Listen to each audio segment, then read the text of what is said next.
And Sylvia, you may want to do your opening speech to the public again now. Oh, okay, thank you. I'm sorry I'm not there to do this in person, but I did want to clarify for members of the public about what it is that's transpiring here. This is a negotiating session with the team that's been delegated by both the association and the city to work on and bring recommendations back to the governing bodies of both the association and to the city council.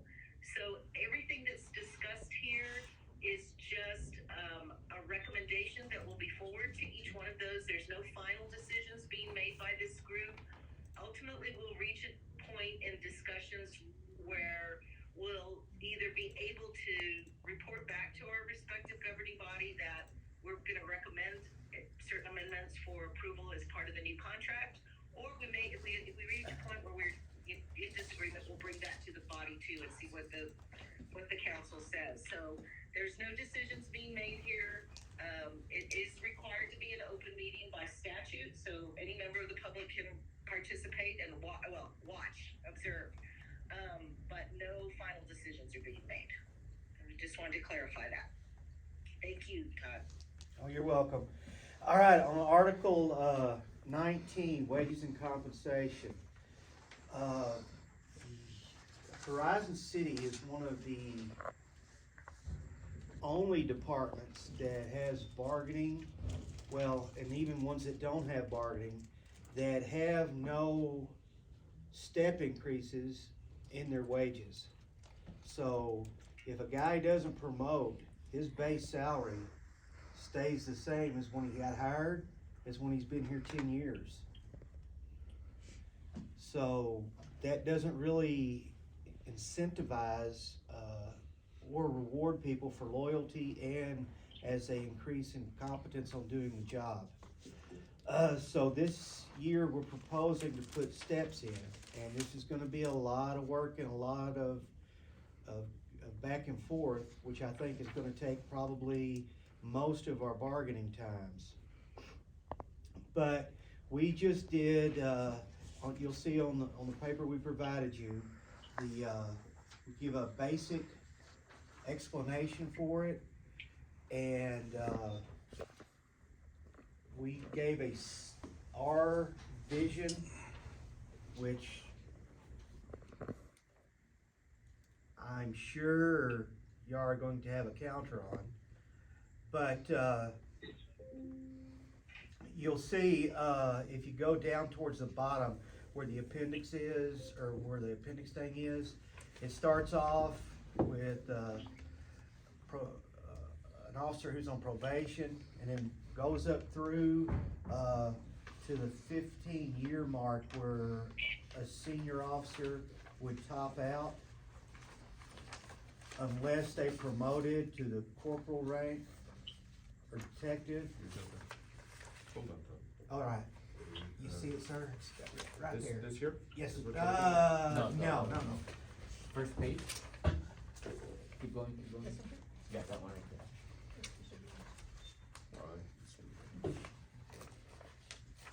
Yeah. There we go. Got it. But it offers a framework for them to progress through their career in Horizon City. So hopefully, it gives hope for people when they hire on, that if they stay here, they're going to be able to hopefully support their family as they progress through their career, so we don't become a training ground for people that are looking to just get the experience and go to the county or to El Paso or to any other agencies.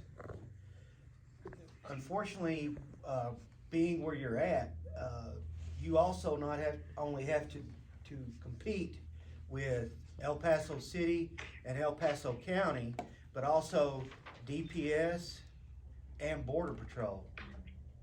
And their packages for their people are something from the federal government, the state government, that most city governments can't match, because, I mean, the state of Texas has multiple billions of dollars stashed in their rainy day fund.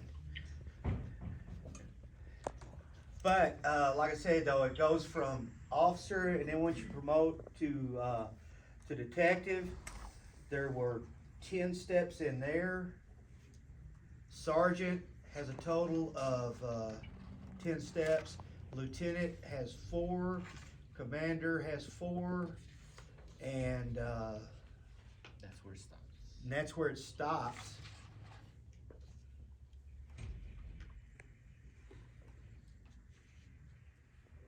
And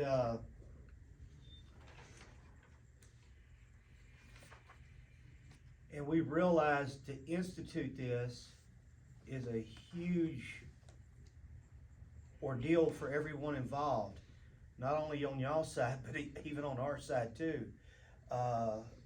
We also provided a list of hire dates and promotion dates on the employees to hopefully make it easier when y'all start doing the math. I know it made it easier on me, but I'll answer any questions. Okay, so I have a couple of questions. So, did you all have any comparative wage information from the smaller municipalities around the city so that we know how this wage scale compares to others? The only smaller city that we can compare is not local here in El Paso. It's more down South Texas or anything like that. But here, everybody's already making way more than us. The only city that doesn't make more than us is San Elizario or Clinton. Yeah, okay, but that's kind of my point. So if we can see that, and if we have any information from the comparables, from Socorro, from others, that way the council can see what it is that we're dealing with in comparison. But do you all have any of that information? I'm willing to agree with you that it's probably always going to be more, but just so we can kind of see how this plays out. I do. I have Socorro's. I have El Paso, the sheriff's department, DPS. I have. If you tell me the city, I can get it for you. I have a bunch of them. Okay. So once we and it may well be that our HR department has it as well, and I'm asking for something we already have, but I just wanted to know if you had it, because that will be helpful to us. So once we get started, and then just a quick observation, and it may be because I'm missing it because I just looked at it this morning, but so one of the complaints that we heard from you all is when somebody promotes that they're not getting any increase now because of how much money they're already making. So explain to me, like, I'm just looking at one here. So let's say the advanced officer, 10 years of experience, is under your scenario would be making 71,000 plus. So But then, yeah.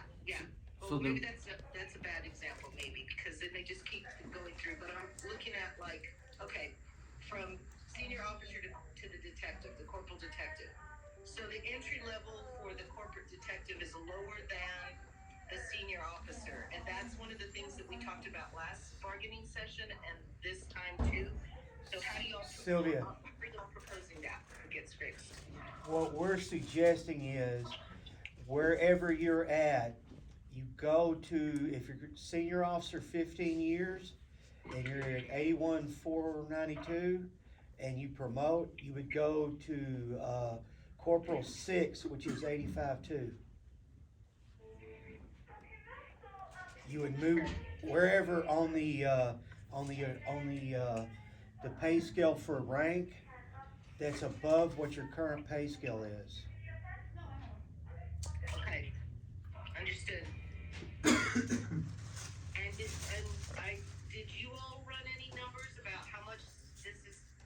I mean, so if I would like to see side by side what it is now and what it is there. I have that, but Okay. I didn't know your roll-up costs for healthcare, retirement, and other things. I just went on figuring 17% of payroll. Okay. I'm looking at the the city people here, can anybody tell me what that typically is for y'all? Do you remember the percentage? It normally runs from 15 to somewhere up to 22 or 3, depending upon the employer. Yeah, I don't remember. If y'all agreed with us and instituted this whole thing right now, new money would be, $518,000 for the first year. Okay. Okay.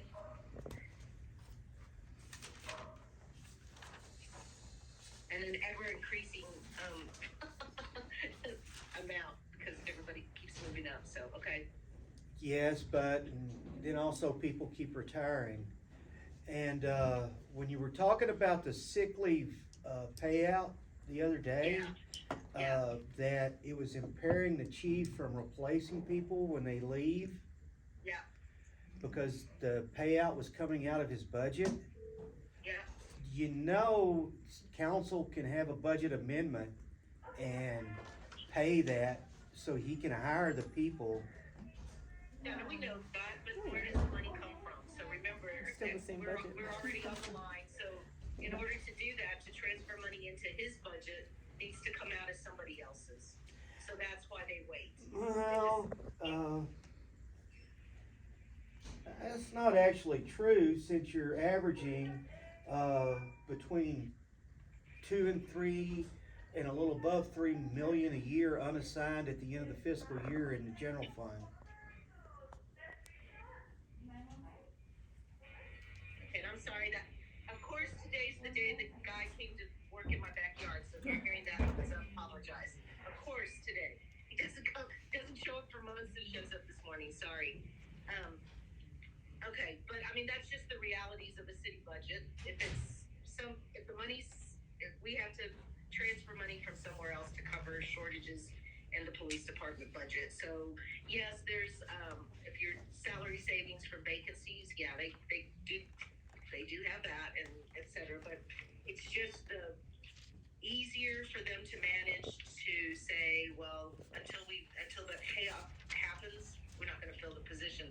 And well, last week when we were doing the separate caucusing, we came up with one example where it was like 6 months before you would be able to fill a position, which that's problematic. And like I said, the non-uniform city employees only carry over 800. And instead of suggesting that, the city is saying, okay, let's go midway to 1,000. So yeah, that's an issue, and we'll revisit that after we do all of our calculations. But I think that one is one that we're really gonna hope that you all are gonna cooperate with us on as well. Well, we will, but, like I was saying, in fiscal year 2013, y'all had 1.2 million unassigned at the end of the fiscal year. And in fiscal year 22, which is the last audit y'all did, it was $3,755,000 unassigned left at the end of the fiscal year. Yes, and the city council didn't like that, and the city council took the chief to task about why that would happen. So yeah, I don't think you need to see. I don't think we're going to be seeing that very much in the future, because they don't. I mean, you budget what you got, and you spend it during the year, and you don't have that kind of holdover. But That was not the department's budget. It was the city's general fund. Understood. But remember that you need to be remembering that includes things like grants and things that came in, vacancies in other departments, just different salary savings, etc. I mean, it's a lot of things that go into that. And when when the council is looking at this, they're not just looking at the uniformed officers. They got to look and take care of all of the employees. So I'm not telling you anything you don't already know. You've been around this block lots of times. So Yes, ma'am. yeah. Okay. But all of that said, we'll take a look at it and see what this is. I know that the push point, and I haven't even talked to the mayor about this yet, but the push point last time, and like probably gonna be this time is anything that is gonna require a tax increase, is going to be, that's where the council starts getting squeamish, so just so you know. Oh, I know that, and we're not looking to raise anyone's taxes. And I believe we can work this out where that's not gonna be necessary. Well, a $500,000 hit into this budget is gonna be significant, so, I understand. yeah. Okay, next. Anybody else have any questions on the pay scale and the promotions running up through the system? One more, when did you, what are you all proposing, this would be effective, was it like next fiscal year, or? Yes, ma'am. 1 October 24. Okay.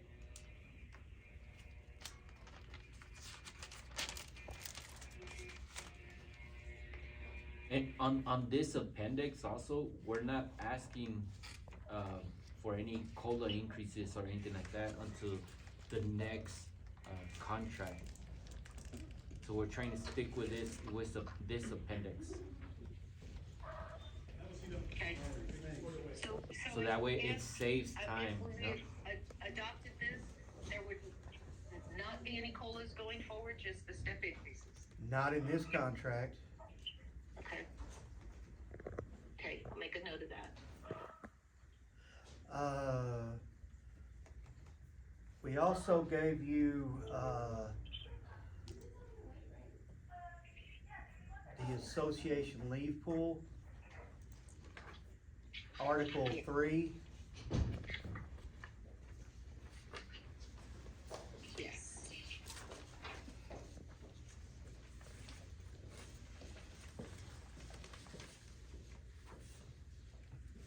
And for the mayor who wasn't here,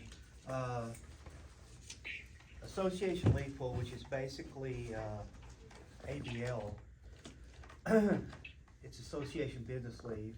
It's where, once a year, the members give up 4 hours of their PTO to go into a separate pool for the association to be able to use to do business. That way they can go to ABL, so it's the members paying for what the association's doing instead of the city. Our proposal is 4 years, or 4 hours every year. It goes into a pool. People can opt out. If they go to payroll or HR and they sign a letter saying, I do not wish to have my PTO go to the leave pool, then it doesn't go. But the people that do not opt out, it goes. And then the president, with the chief's permission, is able to use up to 5 people to do association business at a time. But they have to notify the chief within 48 hours prior, and he gets the yes or no on how many can do it, how long they can do it. And it's in there that, if anything comes up, they immediately can be called back to duty by the chief, if necessary, and they come back to duty. And then on section 2, it just kind of repeats what it said above, but it gives 72 hours notice to the chief, which I think we can work on that and come to an understanding. And section 3 is that within 10 days after the execution, the association shall notify the chief in writing or verbal as the names of the new association's board. I think that's pretty much already happening, because Yes. there's only 34. So it's pretty, everybody knows everybody. Okay, so on this one, I know that I think the chief and everybody else is kind of agreeing in concept because Yeah. right, they're paying for it themselves.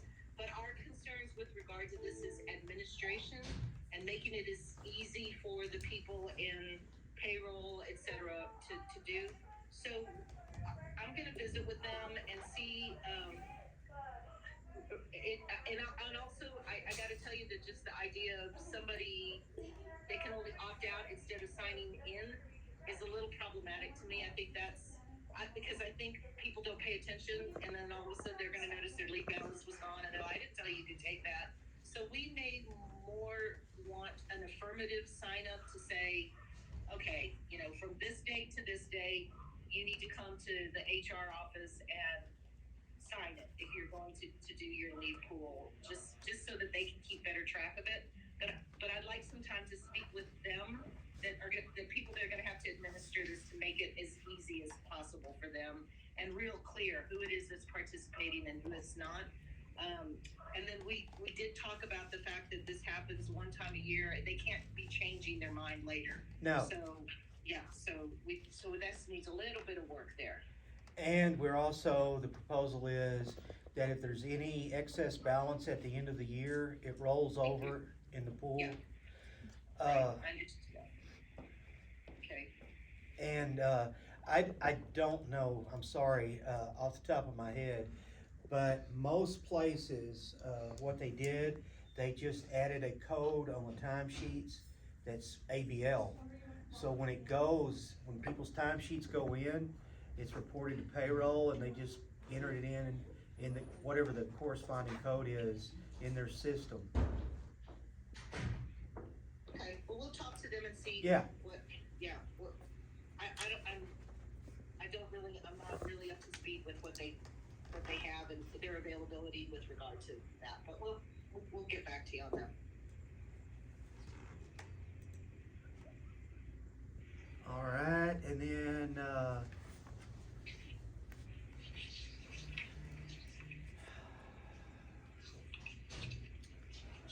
pull this one up. Let's go to article, It's just that there's some new sections we're looking at in Article 19. Okay, One of them is temporary assignment pay. And that's when an officer, is assigned to work outside their grade. Such as if you have a patrol shift whose sergeant isn't there and they pull either a corporal up or a senior officer up to be in charge of the rest of the people for that shift, you're putting a lot of extra responsibility on someone that they're not being compensated for. And other places do it. Some places it has to be a minimum of 8 hours or a minimum of 12 hours, whichever the shifts are. And in some places it's cumulative of how many hours a month they're working in a higher grade. But this one's gonna take a lot of talking. We just Okay. wanted to throw it out so we got at least a starting point for the discussion. okay, Another one, is, phone contact. And it says, the department shall make reasonable efforts to avoid unnecessary contact of off-duty personnel. However, it is recognized that there are times when it may be necessary for the department to contact an off-duty employee, may be initiated by phone call, email, SMS, or any other similar means. An employee who actually knows of a call or contact has a duty to respond. When off-duty personnel are contacted and are required to perform some action in their official capacity, they should get 15 minutes of overtime in increments. And the employee must be able to justify the action was performed to his immediate supervisor. okay, I think this is gonna need a lot of work because Oh, yeah. I think you're gonna run into problems with now classifying them as being on call all the time.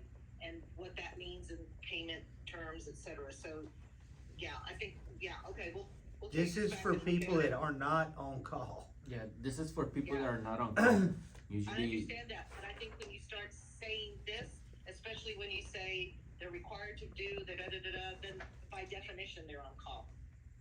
So, I think I think this is gonna be an administrative nightmare. So you're meaning to say, if somebody's gone off duty, they finish their shift and they're gone, and then somebody just needs to call and ask them a question, hey, where did you leave the whatever, then they're gonna get paid for that time that they answer the phone call and deal with that. Even so if it's just so it has to be short thing something like where, that. where it's an ongoing conversation, as in the patrol supervisor is off, he's on vacations or whatever, but they need an email from him, or they need some kind of response to say, hey, you know what, I need to approve my overtime, or I need you to do this approval on this narrative. So then that's something that they have to do. And Well, we'll Sylvia, look at it. this is just I a think- starting I point think for this one's gonna be a talking. problem for us, just because I think administratively it's an issue to monitor that. So then people are gonna be showing up like, oh, I answered the phone and spoke to so-and-so while I was off duty, so I'm entitled to overtime pay for that time. And it's just gonna, I don't, okay, but we'll look at it. I can give I you an can- example. This last time that I left for vacations, I was in Puerto Peñasco. I received a phone call from my supervisor asking me that I needed to read my email and conduct the training, finish the training on Police 1, and then I need to write it off, saying that I completed it, and email him back. It took me about 30 minutes to complete that while I was in Puerto Peñasco on vacations. Okay, let me ask you this, who was responsible for, like, you should have done that before, taking care of it before you went on It wasn't vacation? before. When I left on vacations, everything was complete. That came up as something that needed to be done after I was in vacations. Okay, well, we'll talk about it with the chief. Okay. And a new section 10, just discussing specialized units, the people that are on the crisis intermediate team, and also COMSAR, which is the El Paso County Search and Rescue Team, that is provides aid for people who are in distress or immediate danger. I'm somewhat familiar with the COMSAR, and I'm intimately familiar with the mental health certification. Okay. So, Mayor, just for your, because you may not, so if we add these classifications, then when they have those certifications, they're entitled to additional compensation. So that's where that comes in. They've got some kind of specialized training that's useful to the city. And so we've got a list, it's not a real long list, a short list of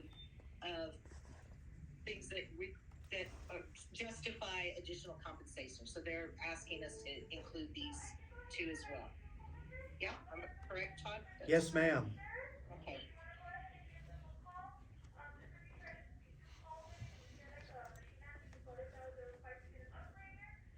And then in Article 20,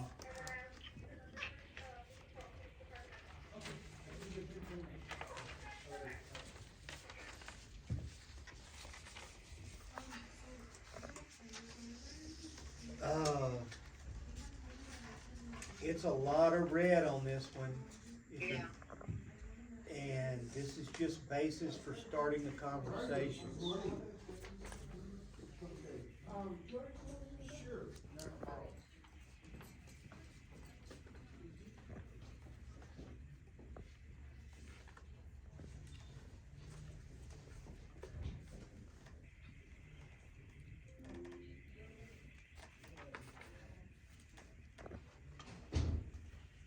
And Abel, am I correct? This is pretty much all of our ask For today. for today. Yeah.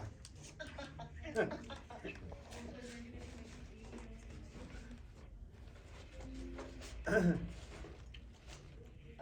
yeah, you're right, this, we gotta spend Yeah. some time understanding, but it seems pretty clear to me what it is y'all are trying to do, so I think, yeah, we'll get with the chief and we'll work through this.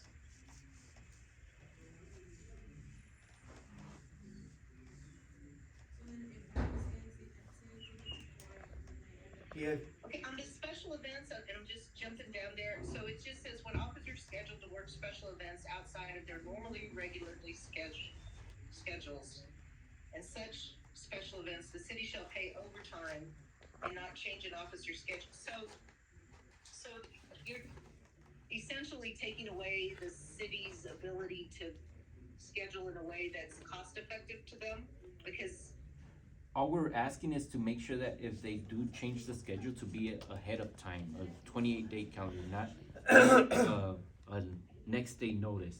Cause that's what's been happening sometimes. It's just 2-3 day notice and suddenly it's everybody's schedule's changed and when people already had some kind of events themselves planned out. So that's why okay, we put it so at, if I read further down, as long as we've given you additional notice, it's not, we can schedule you correct, for the parade and not, and you won't, and as long as you're not eligible for overtime because of your previous schedule, then we're okay. Okay. I thought you were trying to do what I've seen in other contracts where it's like, oh, just because it's a special event, now it's overtime pay. no, it's just that we want a heads up, you know? 'Cause Okay. a lot of times it's like, oh, we're not giving you a heads up, and guess what, we're just gonna change your schedule and we're not gonna give you comp time or overtime, we're just gonna flex your times. Okay. Okay.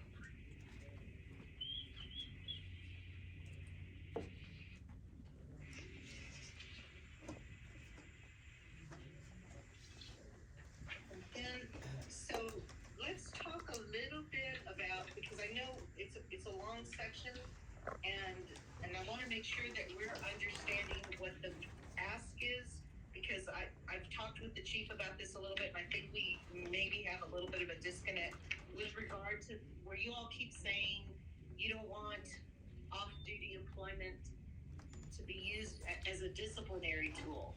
So, and somebody can correct me, and I know you all will if I get it wrong. So right now, if somebody, say, an officer is suspended for 5 days, so like something serious, it's a 5-day suspension, then they're, by the way the rules work now, they're prohibited from working at their side gig for a specified time.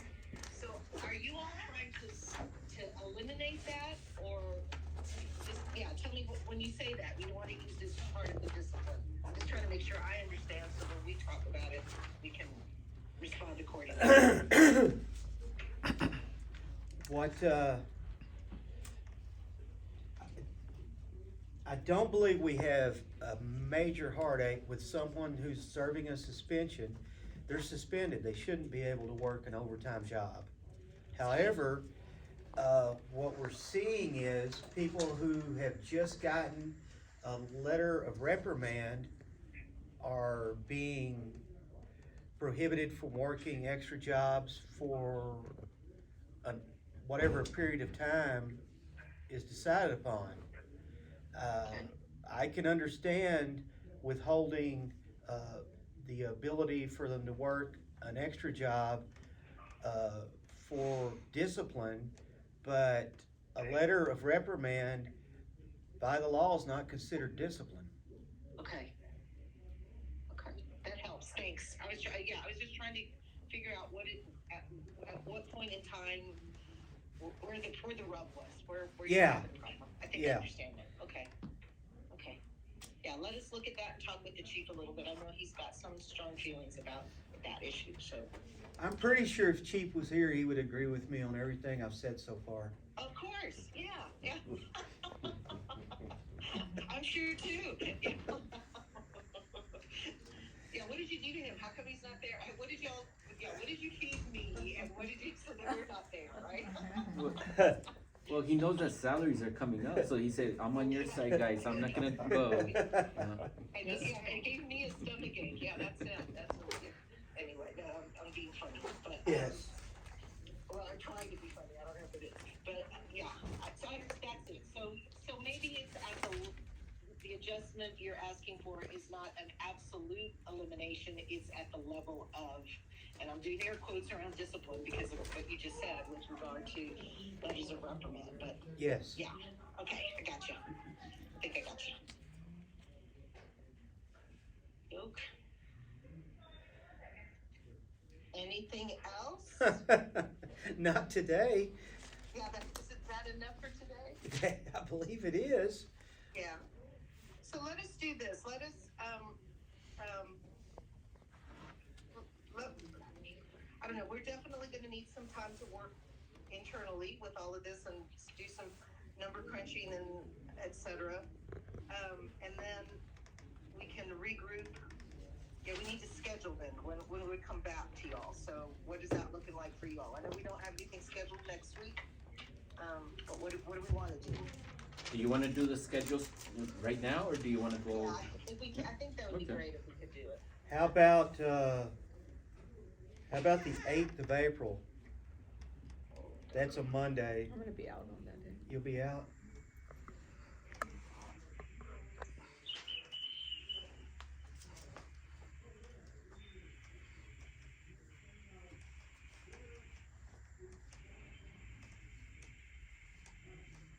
And besides that, solar eclipse day, do you really wanna be having a meeting in the middle of solar eclipse?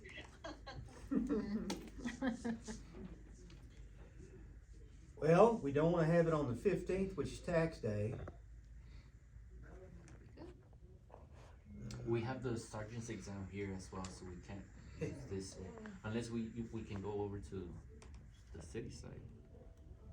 I don't know, is it big Well, enough, the chambers? We can do the 16th. I can't do it the 15th. Now the 16th, can you do the 16th? I will be in Amarillo on the 16th. What about the 9th? Can you do it on the 9th? Or the 22nd? I won't be able to do it on the 9th, Oh, okay. sorry.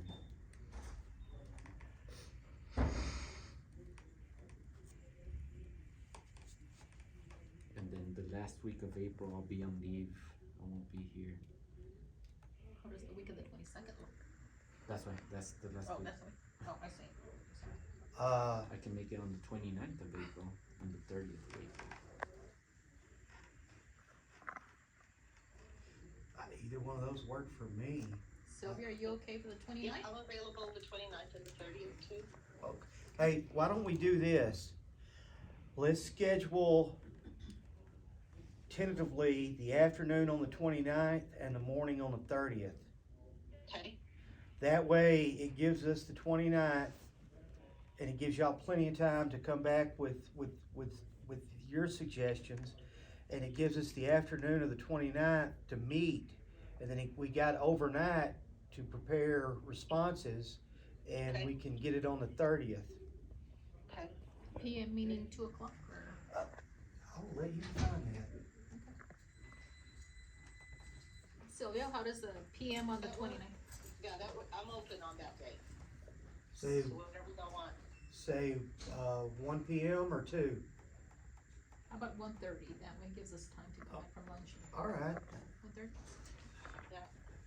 My lunch is everywhere, so I don't mind anytime. We can bring the lunch here. You're gonna be upset. We brought donuts today.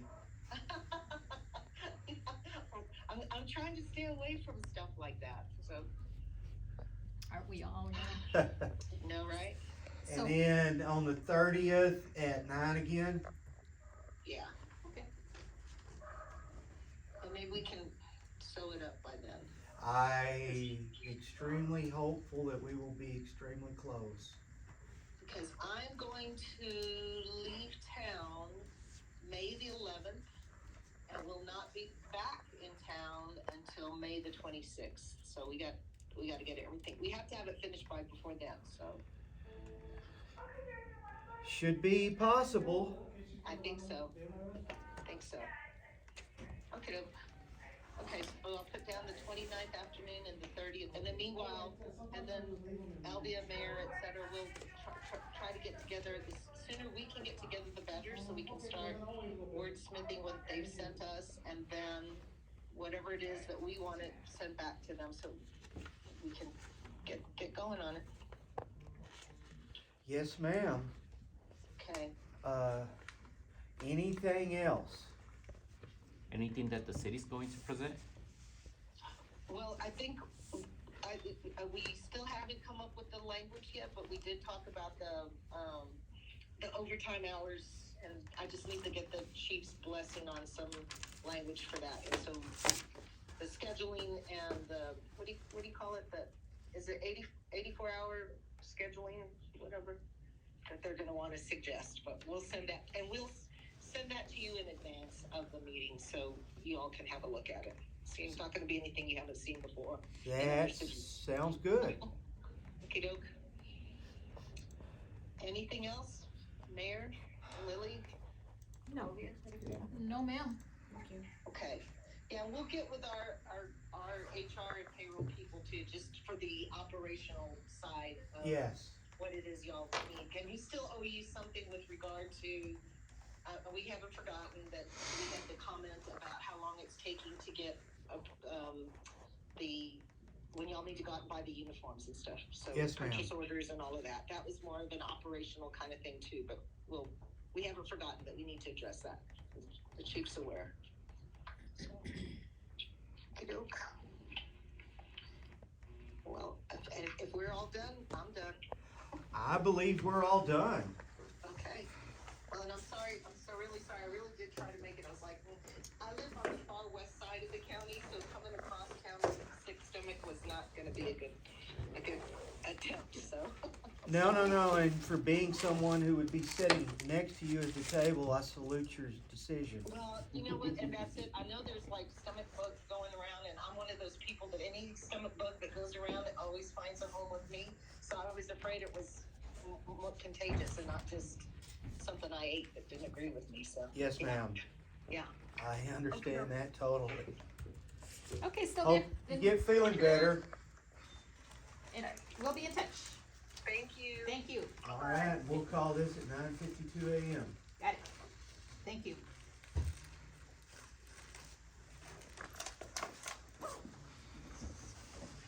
Thank you, guys. Thank you, sir. Coffee and stuff.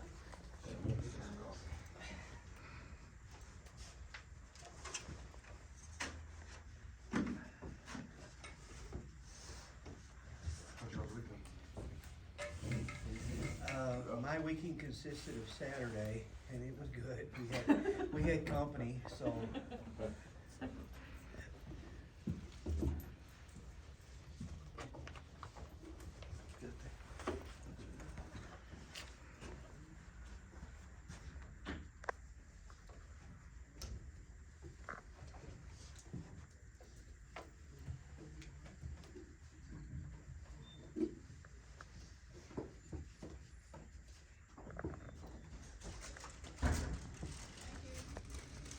That's it, Mattergood? That's it? What? Oh, I'm sorry. That's it? We're done? I understand. Okay. Let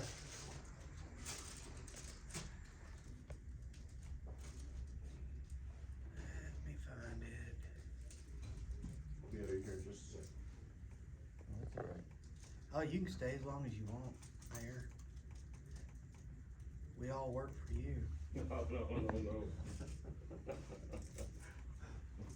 We all work for them. We all work for the citizens, yes, sir.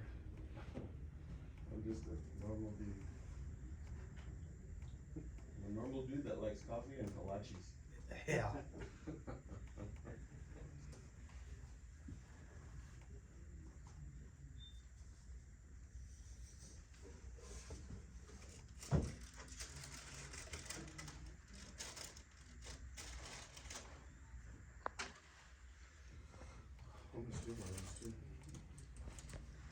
Alright, John. So Andre, Appreciate you. I'm sorry, so yes. We received your email last week on your, Texas Public Information Act request. We're a private entity, we're not subject to that. The city of Horizon is, but we aren't. CLEAT is the, as an entity, we're not the government, we're a union. Just so we're clear, sir, I didn't address the email to you. I just only CC'd your. Yeah, but they sent me, said, hey, what's this about? And I'm like, no, it's a guy, he comes to meetings, I'm sitting, I said, I think he's just including us so we're aware of it. It was just a group email. All right. Yes, sir. I just didn't want you to be disappointed that, you know, they didn't send you anything back, and I told them I would see you today and I would tell you. No, sir, it's just mass communication. I understand you're a private organization. Yes, sir. That's just all I wanted to let you know. Oh, and I appreciate it. All right, you're welcome. Thank you, Mr. Harrison. I appreciate you guys. Appreciate you. All right, y'all, everybody be safe. Did Marvin die? Oh, he's on a conference call.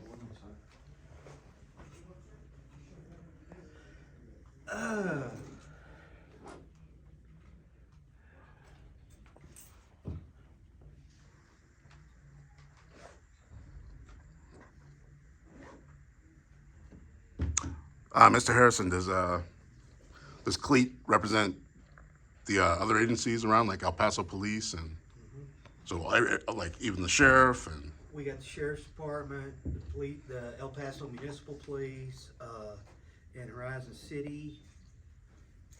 And then we have members at other places that we don't actually represent, that don't have contracts. Oh, I didn't even realize that was possible. I thought the entire agency would have to, by majority. They did, yes. But you're saying that at some agencies, there's just individual officers? Yes, sir. Okay. How would I get my hands on the, there was something Ms. Schuler was referring to as ground rules? I don't even know what that means. But. They have them, you can get them from the city. Oh, okay. Well, just in general, what does that even mean? It just means that, we're required by law to bargain in good faith, and they are prohibited from making press releases without us, as we can't make press releases about bargaining without them. And the city agrees not to contact our members and bring up the bargaining, and we agree not to contact city council and bring up bargaining. Okay. I don't know if you could answer this question. Is it okay if I ask you some questions? Certainly. Okay, so I didn't know if you're busy or. No. Yeah. So, I don't know if she misspoke or, you know, because even though she's a lawyer, I mean, nobody knows everything, but I was speaking to, how do I pronounce the last name? Firth? The lawyer, Sylvia? Sylvia, yes. So, yeah, Sylvia, Miss Firth, on Monday, March 18th, out in the hallway over here, I was just going over the basics of the Texas Open Meetings Act in regards to these meetings, which I know you're not a lawyer either, so I'm not going to try to ambush you in any way. But and I also am definitely no expert. But one thing that she did mention, which I was hoping you could possibly answer for me, was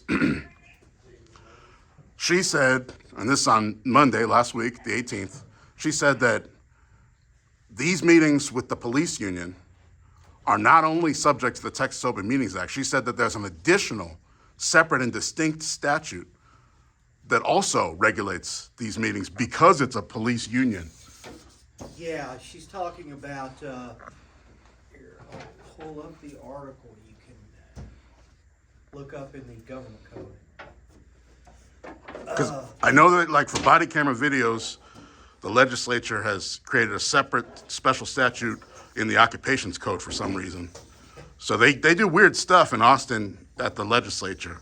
They do stuff that, yeah, Maybe that's why they say keep Austin weird. I don't know. it's keeping Texas weird, my friend. Oh, okay. But if you go to local government code 142, 142? 142, that's where the bargaining comes in, the collective bargaining comes in.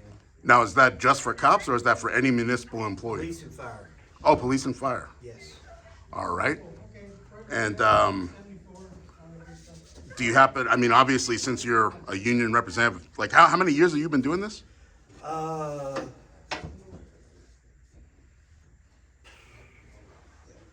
From 96 to now, Oh, so a long time. Okay. long time. Yes, sir. But so obviously you were still a cop when you were doing, you didn't just do it after retirement. No, Right, right. I was a member of the board for the Austin Police Association and a member of the CLEAT board. Then I became the CLEAT vice president, then I became the CLEAT president. When I became the CLEAT president, I was on full-time release duty. The union paid my entire compensation package to the city of Austin, so I was free to work full-time as the union president for the state. And since then I've retired, but yeah, I've been doing this for a long time. Okay, all right. Well, I'm sure your people appreciate you for all that hard work. It's I believe everybody should be able to talk to their employer about their wages, benefits, and working conditions. I don't care if they're police or not. And I also believe everybody deserves due process.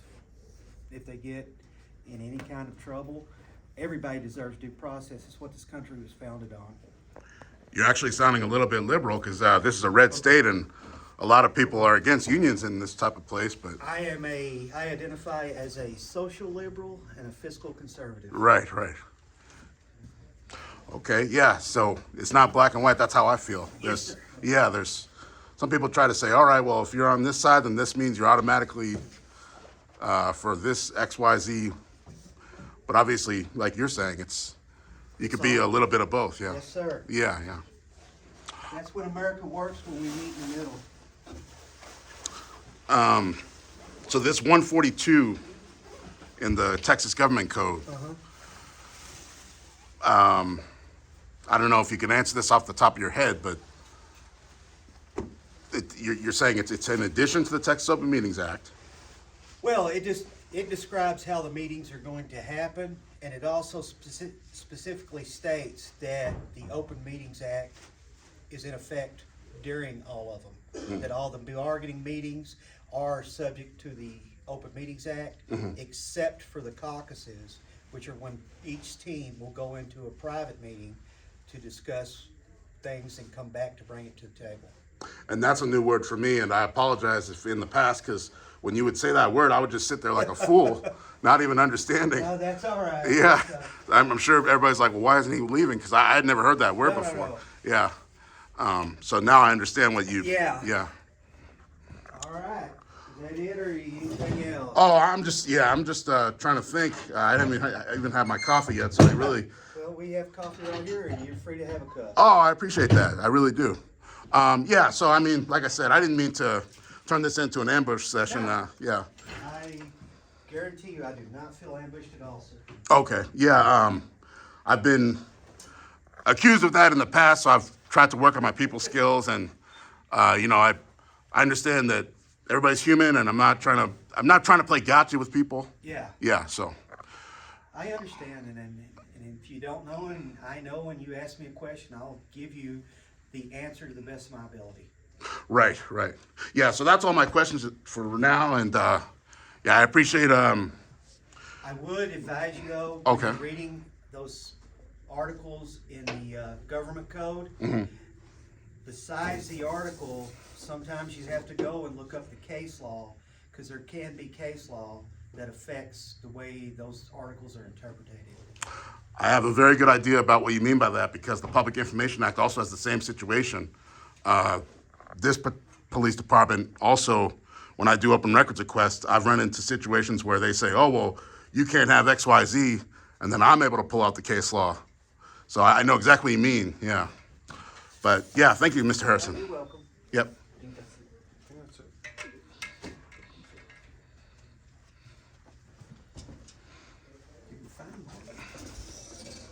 I think he was outside.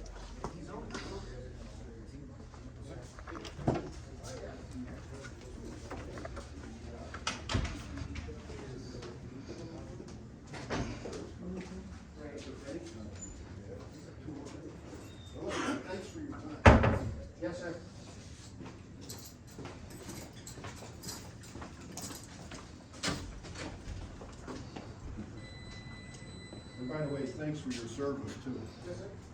Well, you probably don't get it. I realize what you guys do. Right? Thank you.